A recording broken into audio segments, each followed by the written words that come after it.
Assalamualaikum warahmatullahi wabarakatuh. Nama saya Ahmad Aswarya Sibuan dari kelas KPIA semester 4. Di sini saya ingin sedikit membahas tentang komunikasi dalam mengatasi perbedaan pendapat.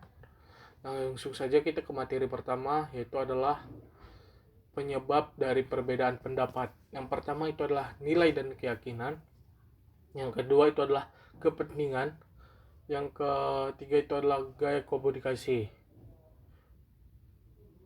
Sini ada perbedaan kepentingan dan pertentangan. Yang selanjutnya adalah penyampaian dengan gaya komunikasi yang berbeda. Selanjutnya itu adalah teknik komunikasi untuk mengatasi perbedaan. Yang pertama itu adalah mendengarkan aktif.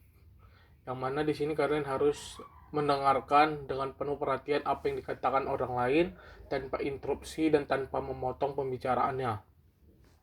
Kedua itu adalah berempati. Cobalah untuk memahami perasaan dan perspektif orang lain.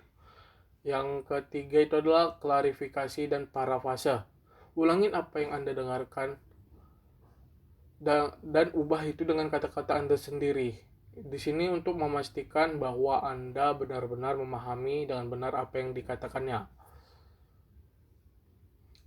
Selanjutnya itu adalah hadis yang berhubungan dengan perbedaan pendapat.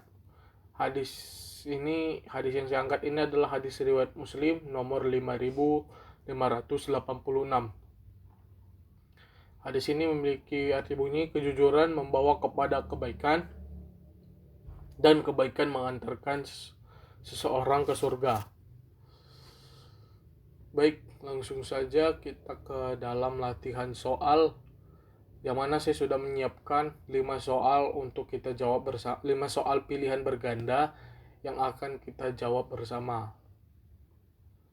Baik, soal pertama itu adalah dalam diskusi kelompok, bagaimana cara yang baik untuk menyatukan perbedaan pendapat? Di sini itu jawabannya adalah C. Kenapa jawabannya C? Karena jika dalam suatu diskusi kelompok, di dalam kelompok itu akan terjadi banyaknya perbedaan pendapat dan perbedaan sudut pandang atau perspektif orang lain. Maka di sini tugas kita itu dalam diskusi kelompok adalah menyatukan apa yang mereka sampaikan dan mencari titik temu dari jawaban dari apa yang kita cari dari apa yang mereka sampaikan. Kedua itu adalah teknik apa yang bisa digunakan untuk menunjukkan penghargaan terhadap pendapat orang lain. Di sini itu adalah menggunakan teknik umpan balik yang positif. Kenapa jawabannya adalah memberi umpan balik yang positif? Karena begini, kalau orang lain sedang memberikan pendapat, nah yang diharapkannya itu adalah balasan dari pendapat mereka secara positif. Saat mereka menyampaikan ini suatu hal, nah kita itu harus memberikan umpan balik yang positif.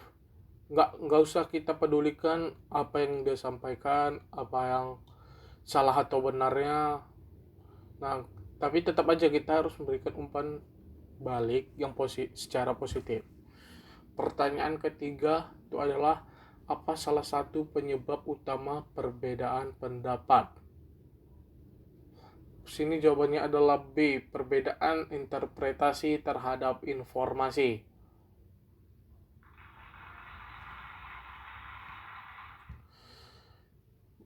Baik, langsung kita pertanyaan keempat. Apa yang sebaiknya dilakukan jika terjadi konflik pendapat di tempat kerja? Jawabannya di sini adalah C, melakukan mediasi dengan pihak ketiga. Kenapa jawabannya adalah C? Karena jika kita sedang terjadi konflik dengan tempat kerja kita, dengan rekan kerja kita, di sini kita harus mencari pihak ketiga sebagai mediasi kita kepada orang yang terjadi konflik dengan kita. Untuk sebagai pihak ketiga ini sebagai penengah agar kita itu saling berbaikan, agar saling kembali produktif untuk bekerja sama di tempat kerja. pertanyaan terakhir kelima sekaligus pertanyaan terakhir. Perbedaan nilai-nilai dan keyakinan dalam sebuah kelompok bisa menyebabkan, jawabannya di sini adalah B, perpecahan opini. Kenapa jawabannya adalah B? Karena jika dalam suatu kelompok yang memiliki perbedaan nilai-nilai keyakinan, nah di situ paling rentan perpecahan opini. Kenapa? Karena terlalu banyaknya perbedaan di antara mereka. Kalau mereka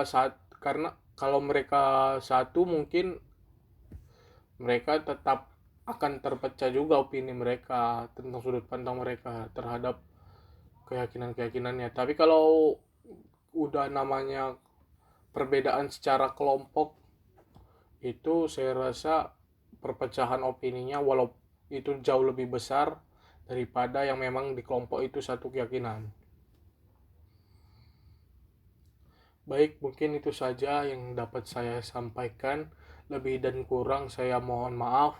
Wabillahi taufiq wal hidayah.